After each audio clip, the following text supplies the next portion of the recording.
Hey, all you people. Hey, all you people. I'm in a weird mood today. This rotation is honestly a blur for me because I hate kids.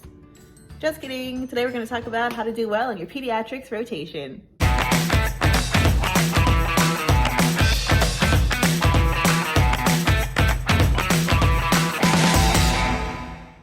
Hey guys, welcome back to my channel and to Rotation Remedies. Let's get into it. So this video is going to be a little different because my pediatrics rotation was a little bit different. I didn't really have an inpatient experience in pediatrics because the hospital that I was doing it with didn't have many kids on the inpatient floors due to the virus. Therefore, I spent a lot of time in the clinic, and I also spent a lot of time with newborn babies because mothers had just given birth and they were in the hospital, of course. Oh, and I spent a lot of time in the pediatric emergency room. So I'm going to give you some tips about how to get good evals in those types of circumstances, and hopefully you can translate those over to your inpatient experience if you have it. So getting good evaluations in this type of rotation is kind of twofold. One is that you need to obviously hit the markers that the rotation requires, but the other is how well are you going to do with the children, because children are their own freaking species, and if they're not cooperative, then you're not going to be able to do anything. So one of the first things that I'm going to tell you to get good evaluations is keep the children engaged and be nice to them while doing your physical exam. So I would always talk to my patients, especially the younger ones. I would try to make it interactive, try to make them laugh, things like that, in order to keep them calm so that they wouldn't scream and they wouldn't cry when I had to look in their ears or look in their eyes. It didn't always work, but that's what I would try to do. Another big part of being in the outpatient experience in pediatrics is you're going to be talking to parents, and you have to ask those parents specific questions. Now, this can be a little bit weird because, I personally, as a medical student, don't have any children, and I'm a rather young person as far as medical students and doctors go. So asking parents about how they're basically parenting, raising their child, can be a bit of a touchy subject, and parents can get a little bit, defensive. Parents can get a little bit defensive when you start to ask them these types of questions, but you do have to ask. You want to ask questions about what the kids are eating, and you want to give advice about healthy options so that they can feed their children healthy options. Decrease juice or get rid of juice altogether, get rid of soda altogether, make the children drink water as much as possible. If they're a baby under 1 year old, they should be drinking milk. They don't need to drink juice, they don't need to really drink water, they mostly just drink milk.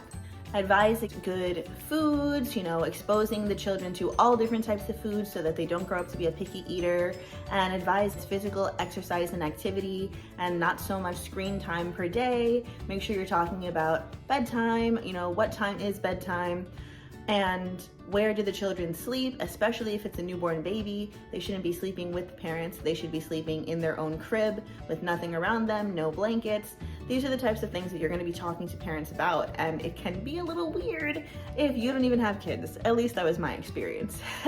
But just memorize the questions just like you would any other questions for a history and physical, and you'll be okay. When a children is school aged, you also should ask about how they're doing in school in order to determine if they need recommendations or if they need a prescription for extra services at school.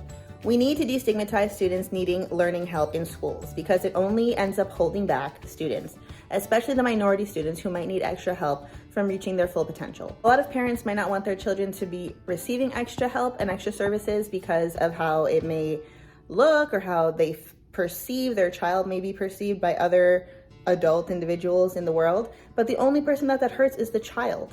And this is disproportionately going to affect students in underserved neighborhoods where the schools aren't as good. So we need to be their advocate, and we need to be the teacher of their parents to get them the services that they need. Short rant over. If you're working in the emergency room, obviously the children are coming to see you for a specific reason, and we know that, but you need to ask some other specific questions for every child that you see because it may be pertinent and it may be helpful as far as you trying to diagnose what they have come in with. So you're going to want to know about the child's birthing experience and if there were any issues during the mother's pregnancy with the child. You want to know how the child came into the world. Were they a vaginal delivery or a C-section? Were they full term or were they premature? And were there any complications with their birth at all? You always want to consider scary emergencies that the children may be facing, which could be life-threatening, as part of your differential diagnosis. So for example, intussusception. You know, the child is screaming, the child is crying, we don't know what's wrong, it's happening every now and again, the child is less than 2 years old or sometimes older than 2 years old, they haven't been able to go to the bathroom, they've been throwing up. This may be intussusception, which is a big emergency that may need surgery or need surgery to correct. Intussusception is when one piece of the intestine telescopes into the other part of the intestine, so it kind of doubles up on the muscular walls of both sides of the intestine, and this can cause decreased blood flow to that inner portion that's stuck inside, and that can cause death of that part of the intestine, which is very, very, very big emergency that needs to be surgically treated. If you see a new child come up on the board, make sure that you're hopping your little booty up to go over there and see that patient. If the patient had any imaging tests done or any blood tests done, make sure that you're the one who's watching out for those results, and you're the one who's going to tell the attending, oh, these results are back and here's what they say. You want to know what the results are before the doctors know. Another way to get good evaluations is to make sure that you're doing your newborn physical exam well. So you're going to want to watch videos on YouTube on how to do a newborn physical exam before you get in and start touching people's newborn babies. You're going to be handling babies that are like a few hours to like a day old. So you want to be careful, but it's important that you do the exam correctly, and you need to know how to hold the baby in order to do this exam. So make sure that you're doing some research on how to get that done before you step on to those postpartum wards. So now what are we going to do to get good grades on our shelf exam? So this is the time where you're going to want to go over that vaccination chart. You want to get an idea of when certain vaccinations are required, and more specifically, you want to know situations in which a child might be too young to receive a certain type of vaccine. Of course, UWorld is going to be a big step in this, but the NBMEs for this type of test were actually very, very, very useful. Okay guys, so I hope you enjoyed this video. I hope it's helpful, and I will see you guys in the next video. Bye!